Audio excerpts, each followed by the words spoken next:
सियार ने दोबारा आवाज़ दी। ओ मेरी दुलारी गुफा, तुम आज खामोश क्यों हो? रोज़ तो तुरंत आवाज़ देती थी, आज क्या हो गया? लेकिन अंदर से तब भी कोई आवाज़ नहीं आई। शेर झटपटने के लिए तैयार बैठा था। बाहर सियार ने निराश होकर फिर आवाज़ दी। आज मेरी गुफा नाराज हो गई है और मुझसे बात नहीं करती। सियार ने जोर से कहा ताकि शेर भी सुन ले। ओ गुफा, इस बार तुमने आवाज़ नहीं दी तो मैं तुझे छोड़कर हमेशा के लिए किसी और गुफा में चला जाऊंगा। अंदर शिकार के लिए तब तक शेर ने सोचा, जरूर ये गुफा बोलती होगी, क्यों ना मैं ही गुफा जैसे आवाज़ निकाल दूँ। यदि चुप रहा तो सियार अंदर नहीं घुसेगा और मैं भूखा रह जाऊंगा।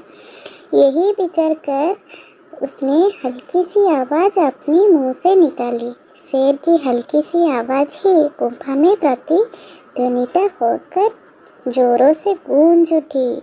फिर क्या था, सियार अपनी जान बचाने के लिए वहाँ से दुम दबाकर भागा। भागते भागते उसने सोचा, ये अच्छा ही हुआ जो गुफा के बोलने वाली तरकीब मुझे सूझ गई, नहीं तो आज शेर जरूर ही मुझे चीर फाड़ कर खा जाता।